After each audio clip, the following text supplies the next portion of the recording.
Merhaba arkadaşlar, kanalıma tekrar hoş geldiniz. Bugün sizinle birlikte yine güzel bir çalışma yapacağız. Yeleğimiz bir yumak bir yelek olarak çalıştım. Elimizde kalan bir yumaklarımızı değerlendirmek hem de yeni doğan bebeklerimize hemen doğduğunda giydirmek için böyle minnacık bir yelek çalışması yapacağız. Daha önce benzer bir çalışma yapmıştım. Altına fare dişi uygulamıştım. Gerçekten çok izlenen videolardan bir tanesi oldu. Çünkü en çok sorulan sorulardan bir tanesi de bir yumaktan çıkar mı? Yani 2 yaş bir yeleğin mümkün değil yani bir yumaktan çıkması, ama böyle minnacık bir yelek istiyorsanız yeni doğan bir bebeğe bir yelek bir yumaktan bu şekilde çıkıyor arkadaşlar. Şimdi ölçülerini de vereceğim sizlere.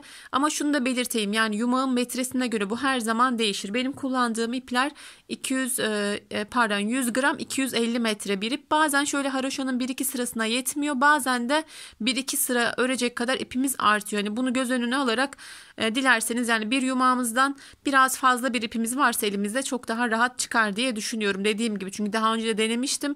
Böyle renkte bir ipten biraz bir ipim arttı ama beyaz renkte örmüştüm. Şöyle 2 sıra haroşama yetmemişti. Bunu da göz önünde bulunduralım. 250 metre bir ip için arkadaşlar. Bazen daha ince oluyor ip. 330 metre çıkan da oluyor ama 330 metre bir ip de ince olacağı için bu sayılar küçük olacaktır. Yani çok daha minik bir yelek olacaktır. Tüm bunları göz önünde bulundurarak başlayın yeleğinize derim arkadaşlar. Şimdi ölçülerine bakalım. Şöyle tam omuzdan ölçtüğümüzde şöyle 28 santim boyu, enini de ölçecek olursak 24 santimde eni yeleğimizin. Bu şekilde bir ölçüde yelek elde edebiliriz bir yumak çalışmasıyla. Şimdi beyaz renkten yapacağım. Hem her cinsiyete uygun oluyor. Şöyle ipimi başlamıştım. İçinden çıkardığım için biraz fazlaca. Yine kartopunun bebek yünü, bu sonradan çıkardığı bir yün. Daha kaliteli, daha iyi düşünebiliriz. Yani almak istiyorsanız, kullanmak istiyorsanız. Metresi beyaz olduğu için kodu 110, 010. Metrajı da yine 250 metre arkadaşlar. Tam nerede olduğunu ben de bulamadım. Şurada yazıyor. 100 gram 250 metre bir ip. Dediğim gibi daha kalın bir ip olursa çıkmayabilir ve yeleğiniz çok daha büyük olabilir. Daha ince kullanacaksanız eğer çok daha küçük bir yelek olabilir.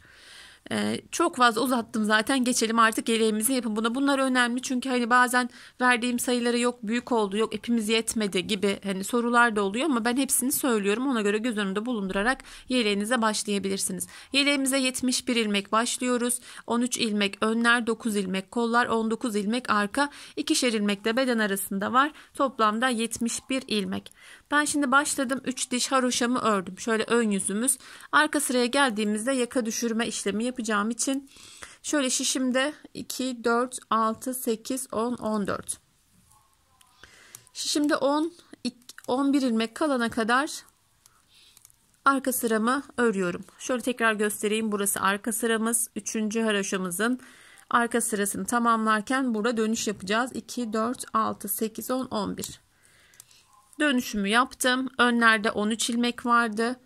12 ilk ilmeği örmeden aldım. 13. Yeleğimizin artık ön sırasındayız. Bir tane burada artırıyoruz. 2 ilmek ters ördüm. Tekrar bir tane artırıyorum. 9 ilmek örüyoruz. 1, 2, 3, 4, 5, 6, 7, 8, 9. Şunu da söyleyeyim, eğer hani yaka düşürmeye yeni örgüye başladıysanız karışık geliyorsa 3. sıranızı tamamlayın. 13 ilmek örüp artırarak başlayabilirsiniz aynı sayılarda. 9 ilmeği ördük. Bir tane artırdım. 2 ilmek ters ipimi aldım. Bir kez daha artırdım. 19 ilmek örüyorum. 2, 3, 4, 5, 6, 7, 8, 9, 10, 11, 12, 13, 14, 15, 16, 17, 18, 19. Tekrar artırdım. 2 ilmek beden arasını ördük. Tekrar artırıyoruz. 9 ilmek. 2, 3, 4, 5, 6, 7, 8, 9. Son artırma bölümündeyiz. Artırdık. 2 ilmek ters ördüm. Tekrar artırdım. 2 ilmek ördüm. Burada da 2, 4, 6, 8, 10, 11 ilmeğim kaldı. 11 ilmek kaldı. Geri döndüm arkadaşlar. Yine ilk ilmeği burada örmeden alıyorum ve sıkıştırıyorum biraz. Arka sıramız tamamen ters örgü olacak. Artırmalarımızı yaptık, ayrımlarımızı yaptık. Arka sırayı ters örmeye devam ediyoruz. Şöyle biraz örmeye devam ettim. Tüm ilmeklerimi ters örerek ilerliyorum. Şunu da söyleyeyim arkadaşlar, ben 3 numara şişle örüyorum bu kalınlıkta bir ipi. 3,5'la hatta 4 numarayla örenler bile var. Yine hani bu numaralarda ördüğünüzde hem yeleğiniz daha büyük olacaktır. Belki ipiniz daha yetersiz gelecektir. Dediğim gibi benim verdiğim sayılar ve modeller daima benim kullandığım ip ve şiş numarasına göre. Sizler farklı çeşitli ipler kullandığınızda her zaman bu değişecektir. Yani modelin görüntüsü bile değişiyor bazen. Onu göz önünde alarak yaparsanız sevinirim. Şimdi ben hani sürekli aynı ipler kullanıyorum. Bu yeleği farklı renkte yaptığımda bile öyle yan yana koyduğumda gerçekten bazen farklılıklar olabiliyor. Yani gözle görülür farklılıklar olabiliyor. O yüzden dediklerimi dikkate alarak yaparsanız sevinirim. Şimdi 2 ilmek var, dönmüştük buradan. İlk önce onu tamamlıyoruz. Sonra buradan 2 ilmek daha örgümüze ilave ediyoruz. 2, 4, 6, 8, 9. Bir sonraki sırada 2 tane daha döndüğümüzde artık yaka düşürme işlemimiz tamamlanmış olacak. Döndüm. Bakın ilk ilmeğimi örmeden aldım. Şimdi artık saymaya ihtiyacımız yok. Aradaki ilmeklerim sabit kalacak. Hemen öncesinde artırdım. 2 ilmek tersimi ördüm. Tekrar artırdım. Bakın artırdığım ilmeğim. Koldaki ilmeklerimi örüyorum. 2 ilmek bakın sabit kalıyor. Ben haroşamı ters ördüğüm için ön sırada ters, arkayı tamamen ters örüyorum. Düz örüyorsanız eğer siz onu kendiniz ayarlayabilirsiniz. Ama örgüye daha yeni başlamışsanız eğer mutlaka ters örmenizi tavsiye ederim ki yani sadece ön sırada örnek kurmak zorunda kalıyorsunuz. Arkada tamamen ters örüyorsunuz. Haroşayı tersten örüyorsanız eğer. Geldik yine artırma yerine. Bir tane artırdım. 2 ilmeğimi ördüm. Bir tane artırdım. Düz örmeye devam ediyorum. Oldukça kolay robalardan birini tercih ettim. Sizler yine aynı sayıları kullanarak farklı robalarla da çalışabilirsiniz.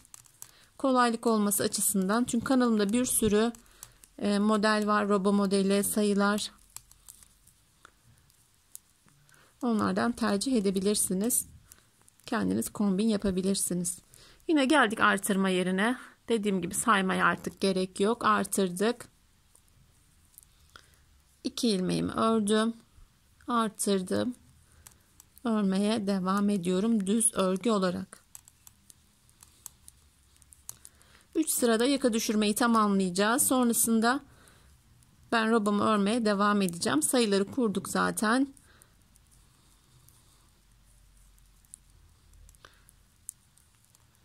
Şimdi burada da bakın öncelikle döndüğüm yere kadar geldim. Buradan da örgüme 2 ilmek ilave ettim. İlk ilmeğimizi henüz açmadık. Sonraki sırada yani yaka düşürmemiz tamamlandığında ilk ilmeğimizi açacağız. Sonraki iliklerde 13 sırada bir arkadaşlar. Ona göre sayınızı dikkat ederek iliklerinizi açmayı unutmayın. Şimdi arka sıramızı tamamen ters örüyoruz. Evet, arka sıramı ters örerek ilerledim biraz. Şimdi 7 ilmek kalana kadar bu kez örmeye devam edeceğiz. Ve son dönüşümüzü yapacağız yaka düşürme tekniğinde. Bakın ilk ilmeğimi son ilmeğimi aldım. 2 ilmek daha ilave ettim. Artık 7 ilmek kenar patımız kaldı ve yaka düşürmemiz de bu tarafta tamamlandı. Diğer tarafta da bir kez dönüş yapacağız. Yine ilk ilmeğimi örmeden aldım. Biraz şöyle sıkılaştırırsak daha düzgün olur. Şurada bolluk olması yani döndüğümüz yerlerde. Örmeye devam ediyoruz. Yine bir sonraki artırma yerine kadar. Bakın artırma yerine geldik. 2 ilmekten hemen önce artırdım. 2 ilmek tersimi ördüm. Yine artırıyorum ve kolu örmeye devam ediyorum. Artırma yerine kadar. Hızlıca geçiyorum çünkü düz örgü ve sadece artırmadan oluşuyor arkadaşlar. Hani çok detaylı bir anlatım gerektiren roba modeli değil. Son sıram zaten. Bu sırayı tamamladıktan sonra artırdım. Robamızı örmeye devam edeceğiz. Şimdi son dönüşümüzü de yapalım. Son yaka düşürme tekniğini de sol tarafta da uygulayalım. Sonrasında düz olarak artık örmeye devam edeceğiz. Satır başlarına satır başlarına gelerek devam edeceğiz. Dönme işlemi artık yapmayacağız. Bu yaka düşürme ilmek sayısı robamızın sayısına göre değişir. Daha 2 ilmek daha fazla olsaydı, yani önleri 15 olsaydı bir kez daha dönmemiz gerekecekti. Bunu bu şekilde hani daha farklı sayılarda yapıyorsanız eğer kendiniz ayarlayabilirsiniz. Artırarak devam ediyorum robamı örmeye.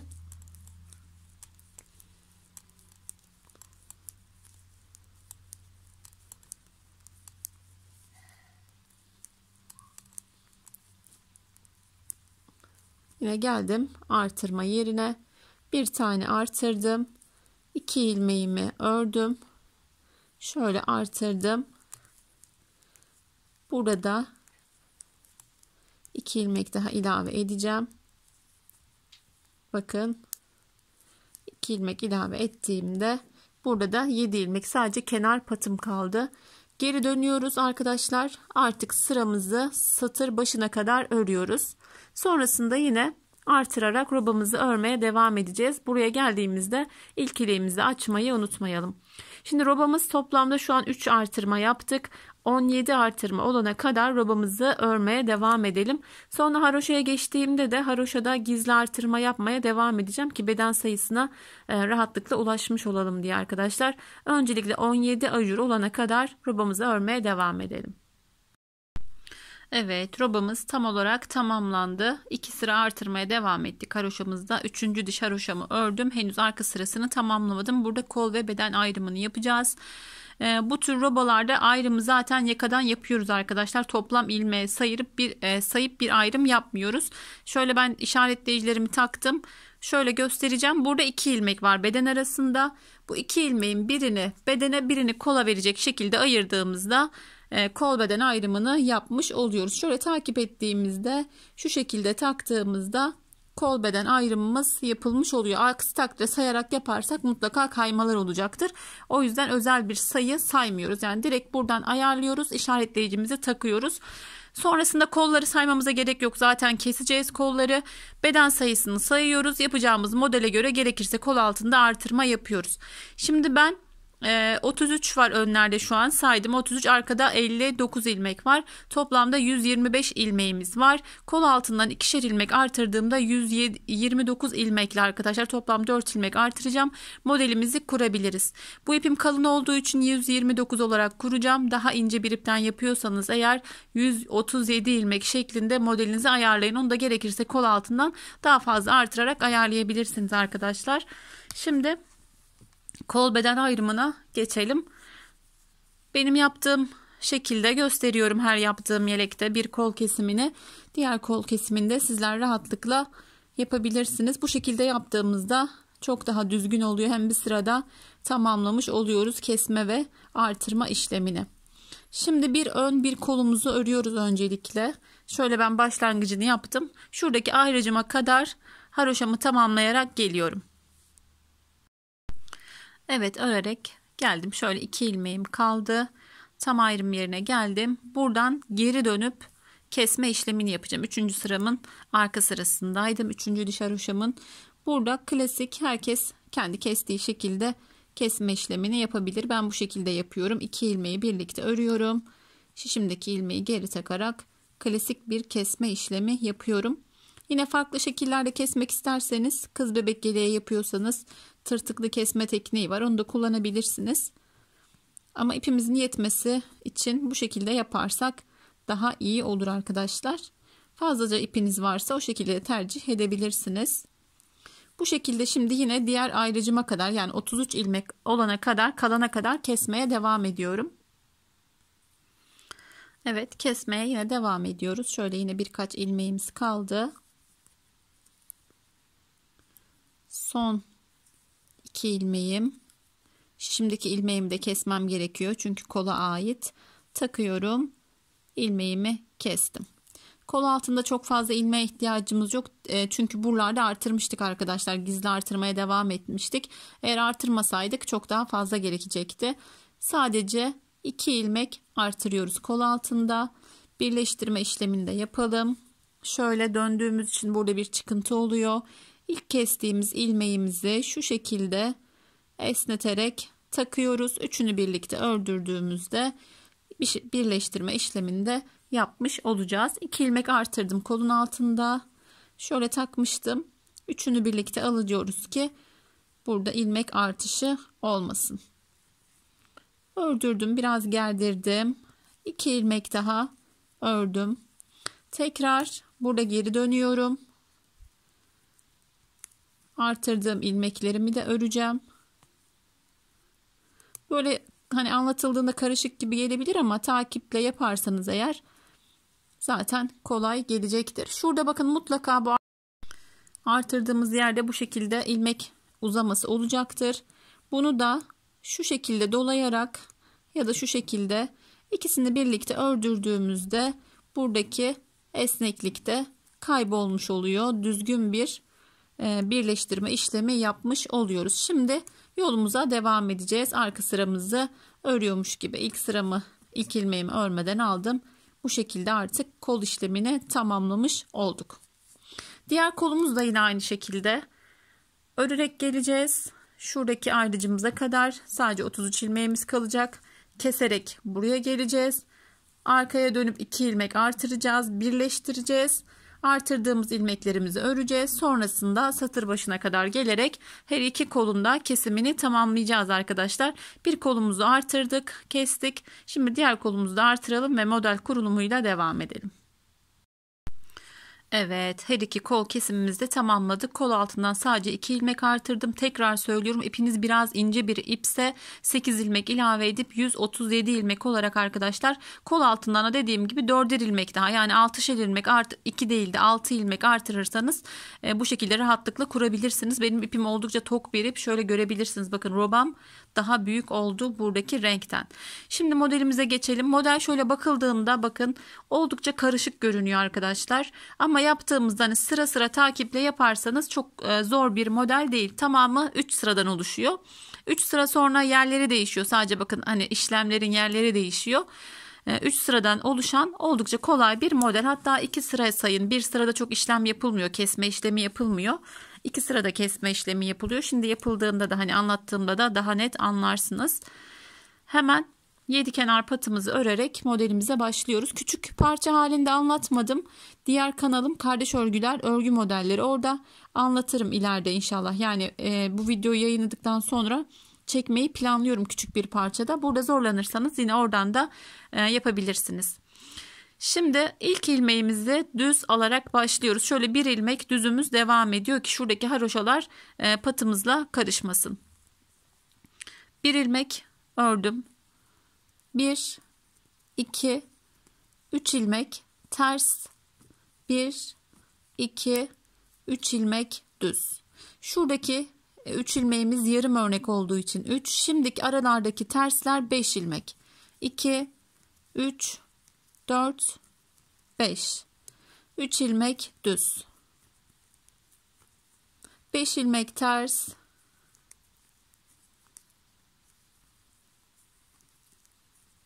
3 ilmek düz.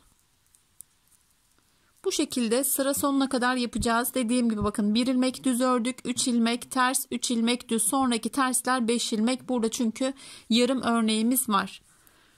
3 ilmek ters. 1, 2, 3, 4, 5. 3 ilmek düz. 5 ilmeğimiz ters.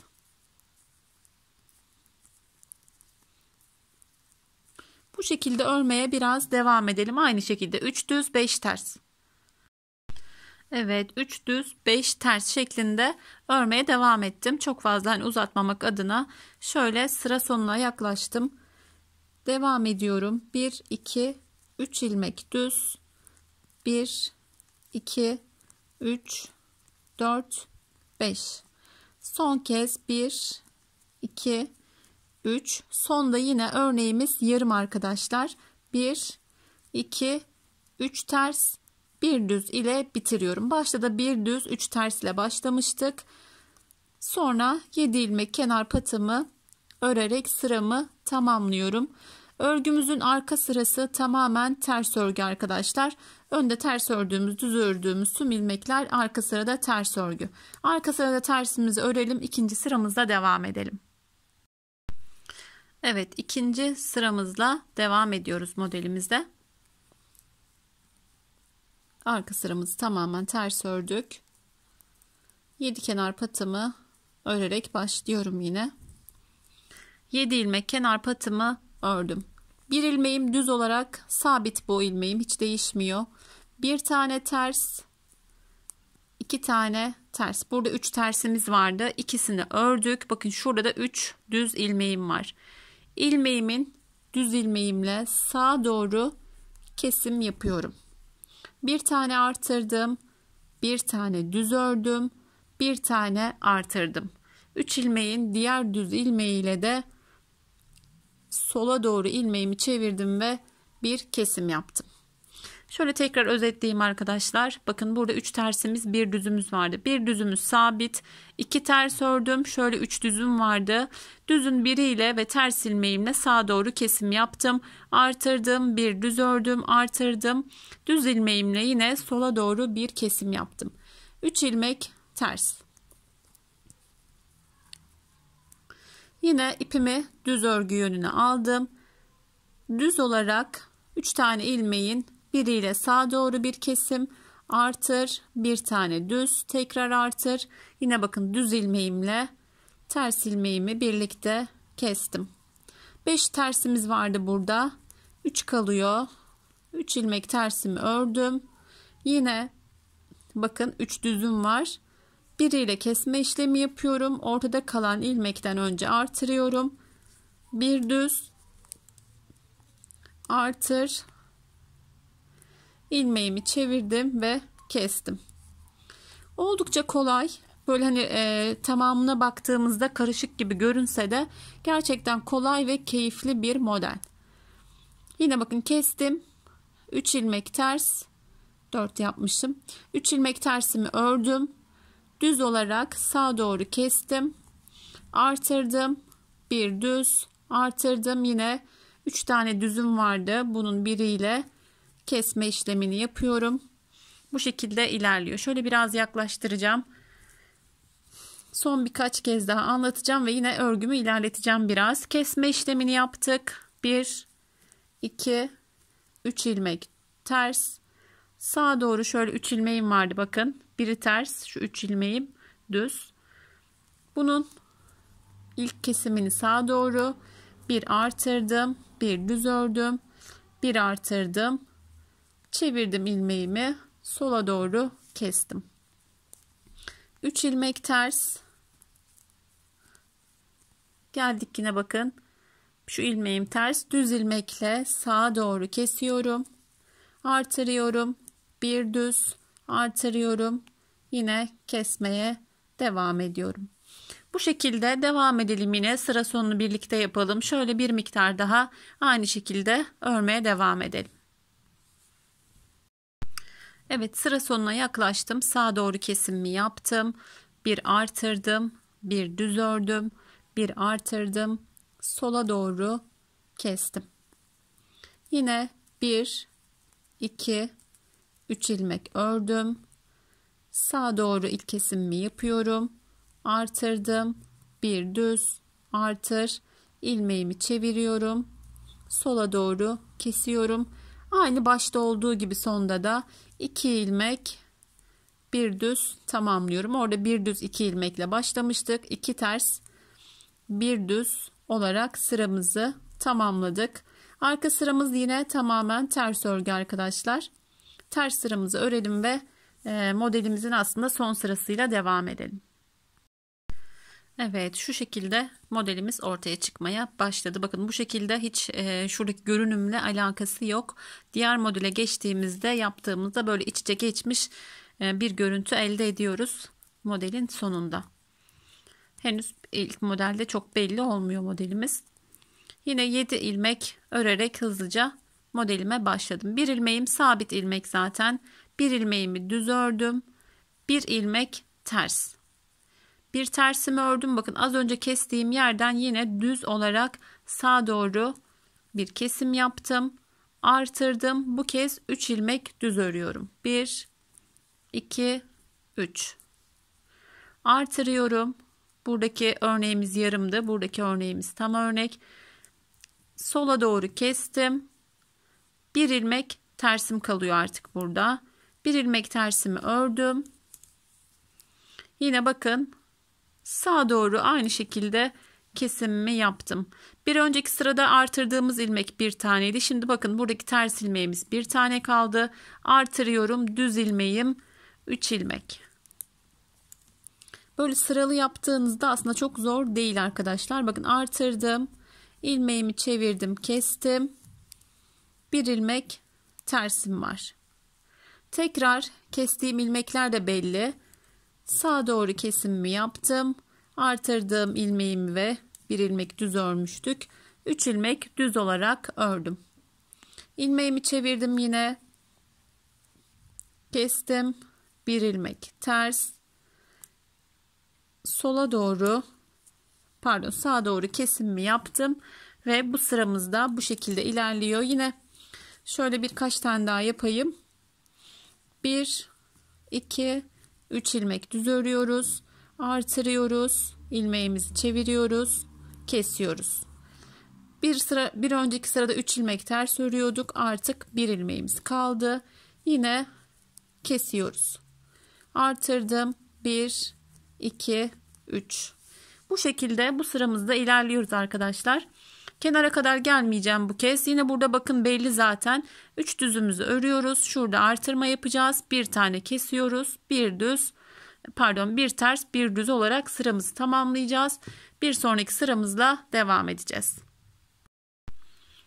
Evet, bakın bir döngümüz tamamlandı.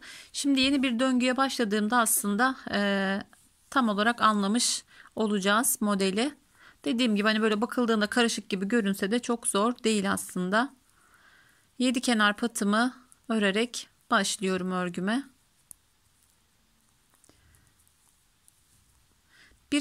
Bir düzüm burada sabitti arkadaşlar. Bu kez buradaki düz ilmekler modelin yarısı oluyor. 2 ilmek düz örüyorum. Yani 3 ilmek değil de 2 ilmek düz. Aradaki kalan 5 ilmeğim ters ilmek. Tam tersini yapıyoruz şu an. 5 ilmek ters. Burada bakın ters ilmeklerim vardı. Bu 3 ilmek bizim düz ilmeğimiz. Yeniden başladık aslında modele. Buradaki 5 ilmeğimiz ters. Bakın artırdığımız, düz olarak başladığımız artan ilmeklerimiz ters olarak ilerliyor. 5 ilmek ters. 3 ilmek düz. Aynı baştaki gibi bir sıra yapıyoruz.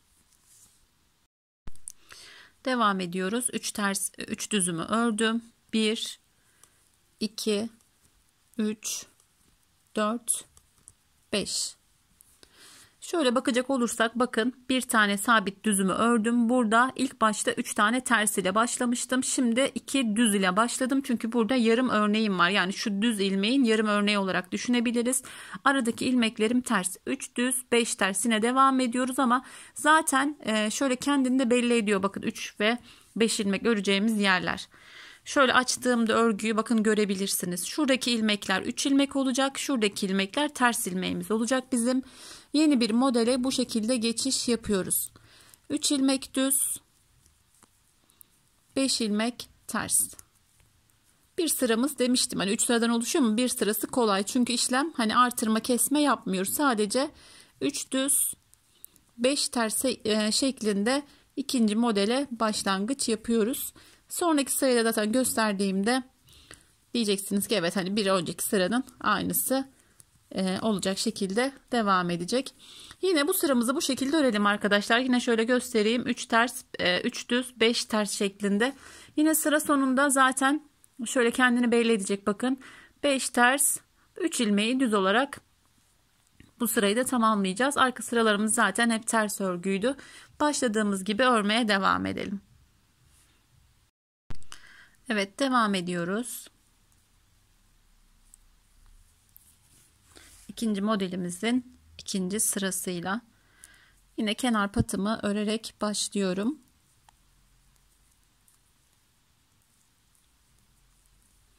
Bir sabit düz ilmeğimi ördüm. Bir ilmek düz örüyorum. Bir tane artırıyorum. İlmeğimi çevirip keserek başlıyorum. Arada 3 ilmek tersim var. 1 2 3. Yine bakın şöyle 3 ilmeğimin ilk ilmeğiyle kesim yapıyorum. Artırıyorum. Bir düz artır.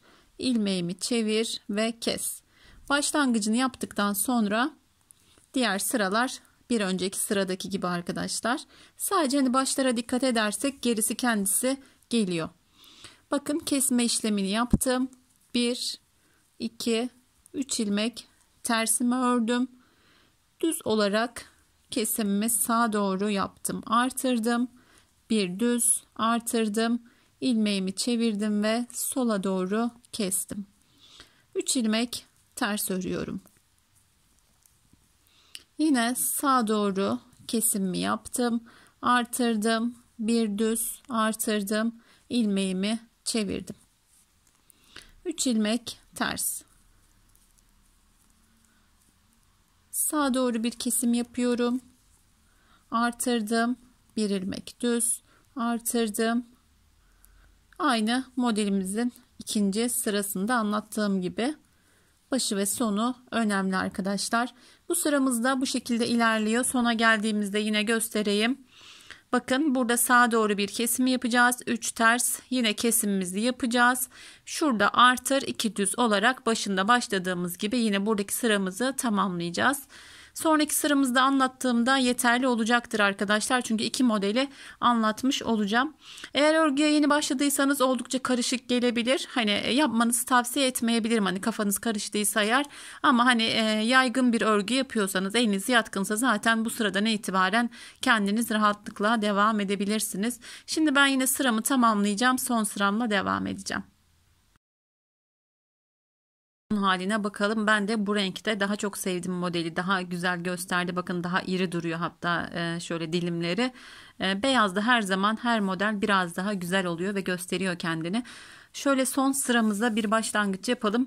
Ben de artık videomu sonlandıracağım ve örmeye devam edeceğim.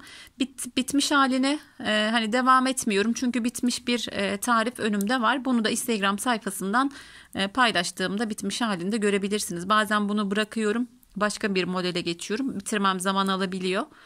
Dediğim gibi takipte kalırsanız bulabilirsiniz. 7 ilmeğimi ördüm. Bir ilmek benim sabit ilmeğimdi arkadaşlar. Burası hani örgüme dahil bir ilmek değil. 2 ilmek, bir ilmek örmüştük, artırmıştık. Şimdi kenarda 2 ilmek örüyoruz. Artırıyoruz. İlmeğimizi çevirip kesiyoruz. Bir ilmeğimiz kaldı yine burada. Bir ilmeğimi ters ördüm. Yine kesme işlemini yaptım. Bakın burası da artık bitti. 1 2 3 ilmek düz ördüm, artırdım, ilmeğimi çevirdim, sola doğru kestim. Bir ilmeğim ters, yine kestim ve burayı da bitirdik. Arada 3 ilmek düzüm var. Yine artırdım, bir ilmeğimi kestim, bir ilmeğim ters. Yine sağa doğru ilmeğimi kestim. 3 ilmek düz. Aynı yine dediğim gibi şuradaki 3. sırasını yapıyoruz modelin. Şöyle bir özetleyeyim ve artık devam edelim. Burada artırıyoruz. İkisini birlikte alıyoruz. Bir ters, yine ikisini birlikte. 3 ilmek düzüm var. İkisini birlikte, bir ters, ikisini birlikte şeklinde ilerliyoruz. Sona geldiğimizde yine burada da bakın şöyle keseceğiz, bir tane tersimizi öreceğiz, keseceğiz, artıracağız. Zaten burası da kendini belli ediyor arkadaşlar. Ve yine bir döngümüz tamamlanmış olacak. Bundan sonraki sırada yine başa döneceğiz. Şöyle görebilirsiniz. 3 ters, bakın bir sonraki sırada bir kenar ilmeğimizden hariç 3 ters 3 düz. Sonra 5 ters 5 3 düz şeklinde ikinci bir modeli kuracağız. Aynı şurada olduğu gibi. Hani videoyu başa alarak buradan sonrasını rahatlıkla yapabilirsiniz. Bu sıramız bittiğinde videonun başına dönüyoruz arkadaşlar. Hani daha fazla uzatmanın, anlatmanın da gereği olduğunu düşünmüyorum. Dediğim gibi artık 2 modelimiz tamamlandı. Bu şekilde de güzel bir çalışma oldu.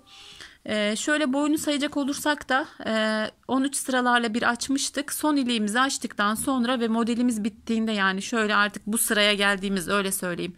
Bu sıraya geldiğimizde modelimizi kapatıyoruz ve bitiriyoruz. Şöyle sayacak olursak da 1, 2, 3, 4, 5, 6 bütün modelimiz olduğunda yeleğimiz tamamlanmış oluyor ve böyle güzel bir yelek çalışması oluyor arkadaşlar. Hatta hani vakti olan bir bayansanız bir günde, hatta 1,5-2 günde rahatlıkla tamamlayabileceğiniz güzel bir çalışma.